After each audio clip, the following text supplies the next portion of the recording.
Oh, yeah, I also want a kid of my own, Richard remarked sarcastically. I spoke up because I eventually could not stand it any longer. What are you saying? I inquired. Is he not already here? Richard has been relentlessly critical of our infertility up to this point. He's holding my sister's kid in front of me right now, almost like he's trying to rub it in. Richard pretends to be surprised as his mouth opens wide. That being said, it's evident that he has no intention of playing stupid. He won't get away with it. I'll see to it that everyone is aware of the situation. Maria is my name. I am a housewife of 25 years old. I had just finished cooking supper when I opened the big pot and let the elegant scent fill the room. I took a taste of the soup I had prepared. The meat was tender and the sweetness was perfect. It was ideal, exactly as Richard wanted it. With a satisfied sigh, I heard Richard arrive home. I went to welcome him at the door. I said, "Welcome back. Tonight I made your favorite soup." I was about to head back to the kitchen after taking Richard's luggage at the door when he grabbed my shoulder and looked me in the eye. "How was your day?" he inquired. I believe today was the day. I gulped at what he said. My heart raced and I experienced shock. "Respond to me," he commanded. I gulped hard and forced myself to say something. It also didn't work out this month. We did not become parents. I balled my fist together.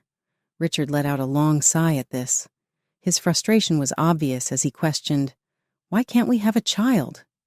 To appease me, he said, "I want kids too." How fabricated. I apologize, but I won't give an explanation. All of my friends who got married soon after had children. They appear to be quite content as they choose names and shop for baby clothing. We've just been married for 3 months, but I also want kids. We're not in a hurry. After giving me a long look, Richard snorted as though he had just realized something. "Are you infertile, I take it?"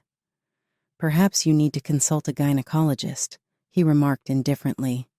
Richard took his suitcase from me and disappeared inside his room without waiting for an answer. I put both of my hands over my face.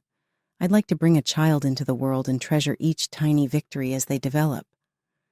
Perhaps I'm not cut out for it, though. My twin sister and I were left alone when our parents vanished before I could even begin to understand. We were raised without experiencing the affection of our parents. Is it possible for someone like me to become a good parent? My worry has always been that. I can't give up, though. If my request is sincere, God will undoubtedly provide me with a kid one day. I'll cling to that conviction and bide my time. Also, our much-anticipated wedding ceremony is taking place next month. Even if it's a little late, my expectations are greater. Okay, give me a minute, please. I headed over to ask Richard to dinner. It's his birthday today, and I've baked a cake and wrapped a present. It was unusual for him to answer the doorbell when I was waiting for him to get home. As I quickly responded, I noticed a stunningly elegant woman who appeared to be a movie star, caressing her glossy black hair off her shoulders. "Hey, Maria!" Victoria, my twin sister, was there. I was taken aback when I saw her because of how different she looked from me. "Victoria, why are you here?" "I just stopped by to say hi. However, today is Richard's birthday, correct? I wanted to share in your celebration." "Celebrate? Only the two of us?" As soon as Victoria realized her error, she apologized. "I apologize. I forgot. All I wanted to do was see you. Since you got married, I've been alone." Victoria has been unexpectedly showing up roughly every 3 days since my marriage. As a result, I haven't spent much time alone with Richard or had a meaningful conversation. However, I lack the energy to say anything when I hear Victoria mention that she's lonely. We are the only family after all. "Hey, sis, this bag is for you. It hasn't been utilized much lately." I was given a paper bag by her. When I opened it, I saw a stunning piece from a well-known brand. "Whoa, this is very lovely." "It's all right, This is for you, instead of my friends, as I generally give these to them. After accepting it, take your buddies out to dinner, but you don't actually have buddies like I do, that's correct? Victoria remarked. By the way, check this out. Displaying a picture from a recent celebration. There she was, enjoying a dinner party with more than 100 of her friends in style. I laughed. You're such a social butterfly, Victoria. You are entirely different from who I am. Money, a partner, and a great career are all fantastic. Simply said, it's impossible for me. I smiled at her warmly. Victoria, however, laughed uncontrollably and clutched her stomach as her gaze fell to the table. Did you really create this cake yourself, I wonder? Yes, I answered. Is that out of the ordinary? She laughed and replied, Well, everyone knows people prefer store-bought cakes. Sis, you're working so selflessly. It's rather depressing. Victoria smiled as she moved closer to me and added, Well, I guess that's what makes you adorable. Excitement instantly lit up her expression. Victoria said, That's right. I actually have some news to share, as Richard arrived home from work. We broke off our chat to say hello to him. Richard and Victoria became enthused about something they saw on TV as I was slicing the cake. This is really awful, Victoria remarked. She was an actress, but she was unable to conceive until she was 40. How wretched. They appeared to have a good relationship as they gossiped and spoke about celebrities. My heart skipped a beat when they started airing baby images on TV. Having children is, in my opinion, a woman's mission, and those who are unable to procreate don't truly exist. Victoria responded, I get it. I really click with you. Don't we get along so well? I served the cake in silence. That's right, Victoria, jeered Richard. Victoria's eyes widened in surprise. I apologize. I didn't intend to hurt you. I had another person in mind when I spoke. Victoria's smile suddenly had a new, sharp edge that I had never noticed before. Her expression clearly had an evil quality to it. I questioned if her repeated visits were motivated by a genuine longing for her sister or by some other factor. I got a message on my phone after Victoria departed and the party finished. It said, I'm actually pregnant. Recall that I mentioned having news. Naturally, we intend to tie the knot. I apologize for discovering happiness before you. Something evil surged inside me. Even though it should be a joyful event when a family member finds pleasure, I felt jealous. Time appeared to fly by in an instant. The much-anticipated wedding day is today. Our site of choice was a modest neighborhood church. Though it's not much, we wanted to put as much money aside as we could for the kids we want to have in the future. I was having a quiet time in the changing room after putting on my wedding gown. However, that tranquility vanished in an instant.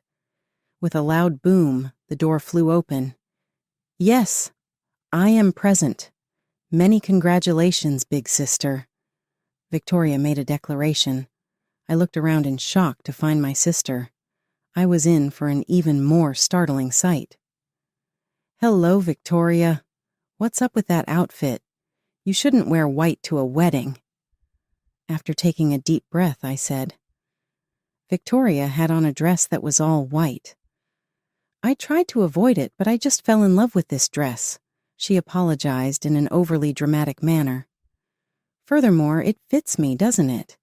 She grinned. With a proud stance, she seemed to be looking down on me with her head tilted. Then she examined me closely and critically. Is the dress handmade? It appears more like a gown than a dress. It is not shaped like a typical fluffy object. Yes, I answered. The designer created it just for me, and I enjoy that. There are my favorite flowers stitched on it. Victoria grinned, but it was a chilly smile. That's great for you, wow. However, needlework has a vintage feel about it. I feigned a laugh. But you look great in it, so it's all right, I guess. Victoria said, Thank you, maintaining her smile. Richard stormed into the dressing room at that very moment and declared, "You look beautiful." There was no warmth in his remarks. I gave a long, heavy sigh. The celebration was about to begin after the ceremony proceeded without a hitch. A family member's speech is the next to come. The ceremony proceeded without any problems. The males in the room began to whisper as soon as Victoria took the microphone. Gorgeous, lovely. As they continued to stare at her stunning appearance, they uttered the words, "I wish I could marry someone like her." "Victoria here, her sister." "Nice to meet you all."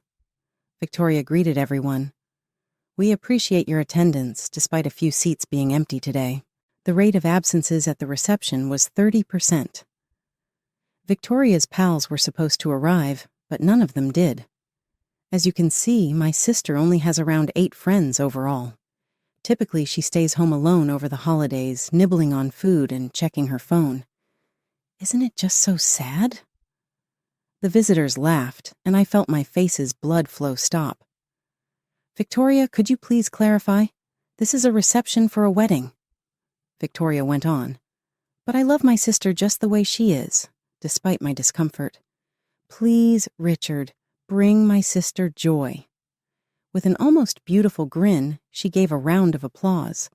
I was not even going to consider who the genuine recipient of the applause was. I called my sister into the changing room following the reception. "Victoria, why did you say that? For your buddies, there were the vacant seats. You gave the impression that it was my fault." I begged hard. Victoria rubbed my head and smiled troublesomely. "Avoid being angry. Life will be difficult if you worry about these kinds of things, won't it?" My buddy stated the ceremony was lovely as well. They both seemed indifferent to it, Richard remarked. They made fun of me, seemingly ridiculing my anguish. I felt immobilized by this behavior. My in-laws showed there shortly after, comforting me and berating Richard and my sister for their actions.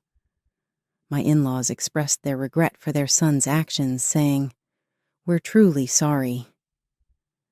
Their remarks brought me some tiny consolation, but I also started to feel uneasy and suspicious. It has been 10 months since then. Now my in-laws, Richard and I were driving somewhere. Richard was driving and was in a good mood. "I'm really anticipating this. Maria, do you feel the same way?" I said nothing and kept my head down. When we got to my sister's house, my in-laws and Richard gathered excitedly around the sofa in the living room. My sister was in the middle, carrying her infant. Victoria came running over, her happy smile spreading over her face. "Look, dear, isn't she just too cute? She resembles me exactly." With a twisted smile, my sister observed my reaction, her eyes wide and beaming with happiness. I said gently, "Congratulations," while continuing to stare down. "She's so adorable. Is it okay for me to hold her?" With a twinkle in his eyes, Richard asked, taking the infant in his arms. "Maria, babies are so adorable. This represents happiness." He proudly showed me the baby. "What's wrong? Feeling envious of Victoria? You're not becoming pregnant because of this." Richard grinned at me, and I felt something inside of me crack. "What are you saying?" I stated. "Is she not already here?" My in-laws gazed at the infant in Richard's arms with wide eyes, paralyzed in amazement, and their mouths dropped agape. I checked to make sure I was heard clearly. "She's there. Your child. Your beautiful baby with Victoria." At that point, the air became cold. Victoria's expression contorted into a mixture of surprise and rage, and Richard's face turned pale. I took out a picture from my purse and dropped it to the ground. It was evident from the picture that Richard and my sister were going to a hotel together. I went up to them and told them I was aware of their relationship. Victoria, my sister, simply scoffed and wrote it off as a photoshopped photo. "You're the one being ridiculous, Victoria," I said. I had security cameras put in the house because I feared they were having an affair. I used my phone to play a video when I wasn't there. Victoria's cheeks flushed scarlet as she saw Richard and herself in the living room on camera. "No! Now stop it!" Victoria screamed as she seized my phone with fury, hurled it against the wall, and repeatedly stamped on it, shattering the screen with a loud pop. I observed her icily as she tore apart the pictures. "Do whatever you want because your efforts are useless," I said calmly. With tears in her eyes, Victoria raised her eyebrows and said, "What do you mean by useless?" Before I could say anything, Richard's father barged in and took him by the collar. "Did you truly deceive Maria by sleeping with her own sister? And you even produced a kid. You moron, how are you going to own up to this mess?" Richard shuddered, ashamed of his parents' rejection of him while his mother sobbed. "Hold on. Even whether the child is mine is unknown to us. Maria says whatever she wants to say in an attempt to make me appear terrible. We must do a DNA test." Richard objected. "A DNA test will prove whose child it is," I stated confidently. "Why don't you visit the hospital to have one done?" Nevertheless, Richard persisted in pleading with his parents, telling them that I had little chance of becoming pregnant. "A woman who is unable to bear children is unfit to be a wife." "That's ridiculous," I shot back. "A man who cheats on his spouse is not worthy to be a husband." His father let out a long sigh and turned away as Richard avoided making eye contact. "You also have a responsibility to fulfill. It's a major violation to betray your family," he added. Victoria felt the weight of the situation settle in, and her shoulders jerked. "I'm not to blame." Victoria gave me a demon-like glare and replied, "You're the one at fault, Maria," between gritted teeth. "It's because you took my first love away from me." I couldn't believe I'd forgotten such a thing. I made an effort to be strong when our parents died away, but Victoria was constantly irritable and cranky. Because he sympathized with her and preferred her, the person I loved rejected me. I swore then and there that I would make her genuinely unhappy if that was how she wanted to be pitied. I made up my plan to make her feel alone by telling her over and over again how lonely life would be without our parents. That was part of my strategy, to raise her as a depressed, lonely youngster. I tried to minimize her by showing off my buddies and boasting about my accomplishments. I wanted Richard to experience the pain of failure, even now. She let all the hatred out. Victoria laughed triumphantly, but I didn't feel anything. "I know, I'm really sad. Is that how you feel?" I stated. She appeared surprised, as if I might lose my cool. "I'm over caring about that now. The important thing is how much I hate you.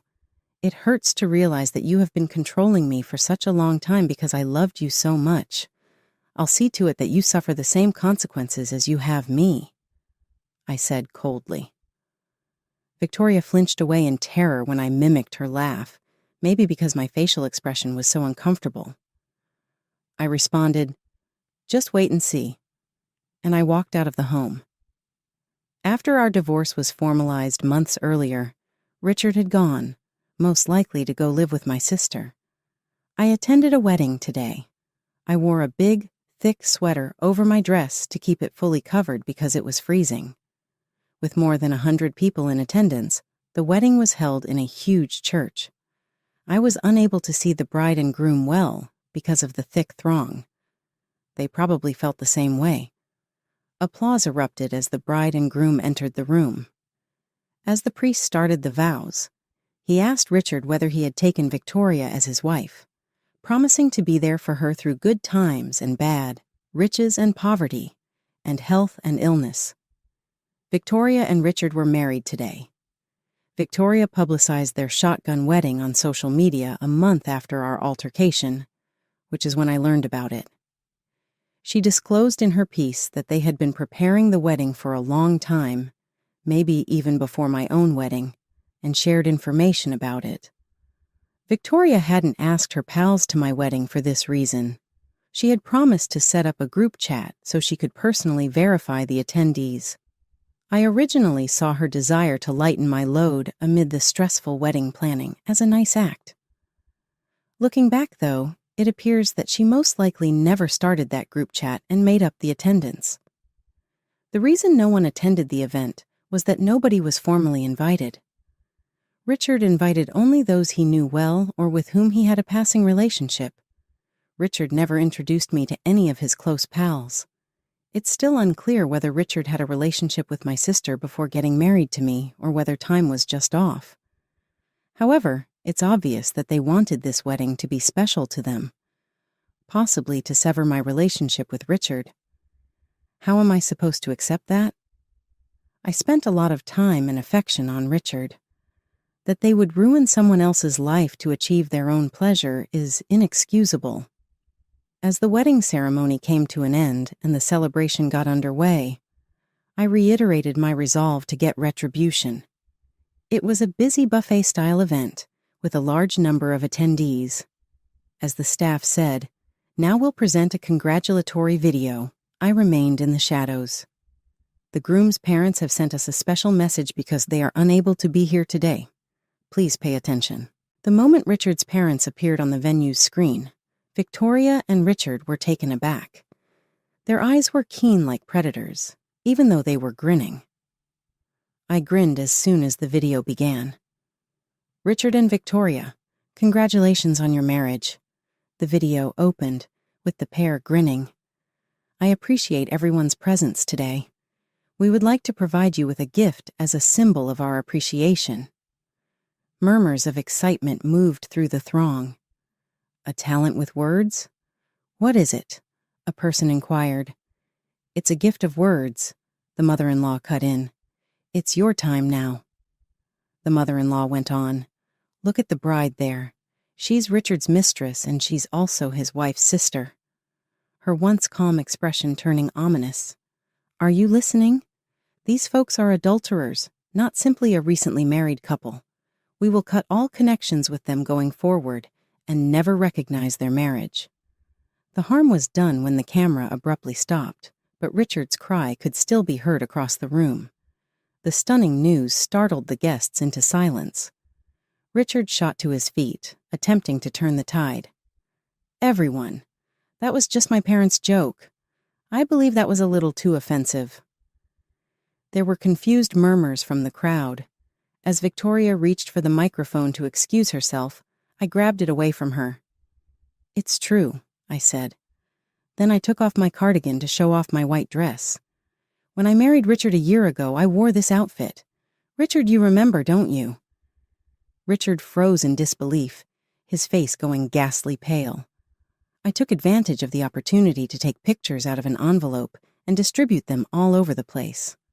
The photographs contained pictures from my wedding to Richard, as well as pictures from Victoria and Richard's affair.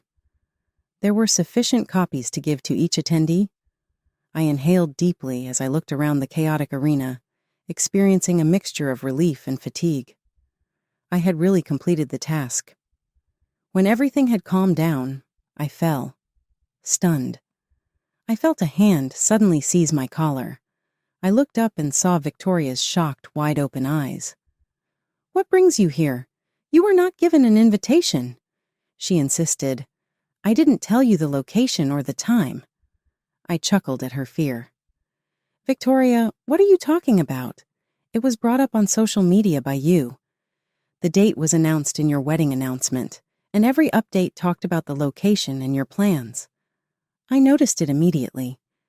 It was a clue, but you probably meant to brag about how much nicer your wedding was than mine. What made you get in?" Victoria questioning. "It was simple to locate the location on the internet," I said.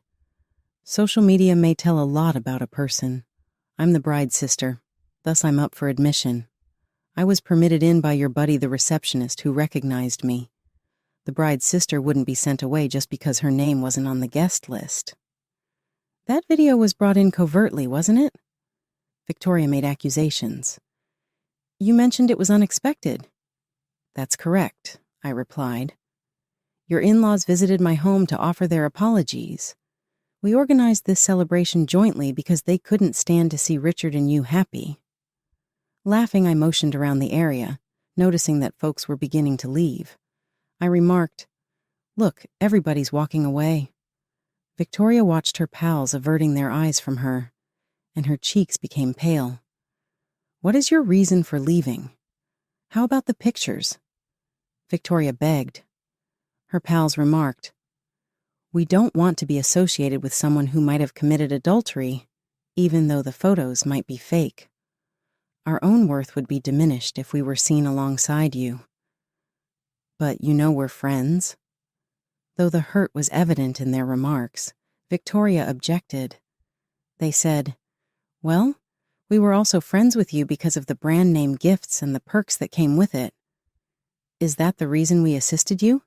Take group pictures so you may show them off to people. This cannot be taking place. One more thing before I go. You've always thought of us as mere numbers. The higher the better. You have never shown concern for each of us personally." It had to be a tender spot. Victoria nibbled on her lip. Her companion said, "Goodbye, Victoria," as they departed the now empty and quiet venue. I was surprisingly calm while Victoria sat on the floor with Richard resting his head in his hands. I responded, "Well then, Victoria, see you around," as I was leaving. After a few days, I was having a nice time at home during Victoria's wedding, but I knew that this calm wouldn't continue. The doorbell went off. I opened the door and peered through the peephole to see Richard. Enraged, Richard charged at me. "How on earth could you carry off such an absurd prank? You destroyed our joy. That's unbelievable, you evil woman." Victoria nudged me from behind, hiding behind Richard. I tumbled to the floor after crashing into the wall. However, I didn't give a damn. "You two never learn, but it's good that you came," I answered coolly. "Richard, check your email. Something significant is present there." Right before answering the door, I had written an email. I've included movies and pictures. "Again with the photos and videos?" Richard sighed and reached for his phone. He turned the screen to face Victoria, his face flushed with rage. He insisted, "Who is this old man?" In the pictures, Victoria was shown shaking hands with many older guys while wearing skimpy, exposing clothing. She was seen on camera accepting money from them as she entered and exited hotels. "Sugar Daddy," I called it outright. "You always purchase name-brand merchandise, presumably to brag to me. But I had to do some research because that's not achievable on a regular paycheck. It resembled working as a detective." Victoria's breathing grew labored, and she let out a gasp. Richard turned to face me, looking defeated. "Hey, Richard, did you get the DNA test done?" I inquired. "What?" Richard seems taken aback. "I didn't mention a DNA test." "A DNA test would confirm if the child is really yours and Victoria's," I said. Richard appeared to realize how uncomfortable things actually were.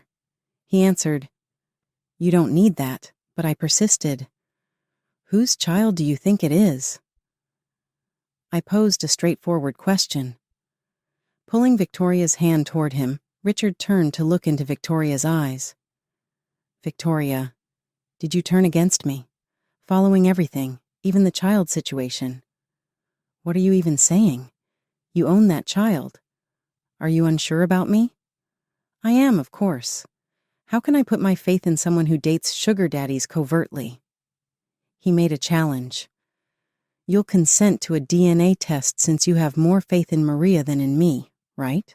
Tomorrow we're heading to the hospital." She scoffed.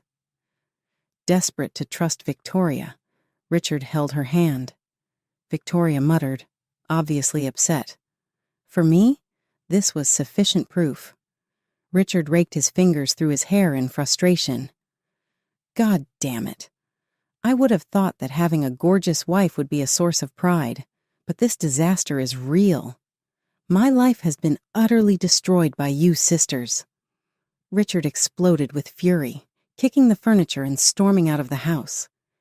Richard shoved her away when she tried to stop him, and he ended up sitting on the floor and staring down. I chose to annoy her. So, how do you feel now, Victoria? I questioned, observing her twitch in answer. Once the test results come in, Richard will leave you, and you'll have lost all your friends too, I said. Victoria gave me a harsh stare. I have friends. Not all people have given up on me. Then what about the messages you received? I applied pressure. Victoria, obviously surprised by the inquiry, let out a bewildered shriek. After the ceremony, did anyone express concern, ask about the situation, or offer comfort? Victoria awkwardly turned her head away.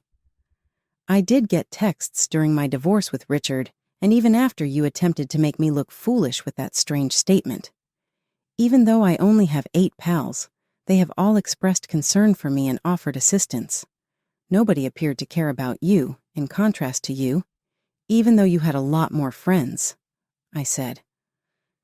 Victoria's teeth grinding was audible to me. Now friendless, abandoned by the guy you took from me? That is really sad.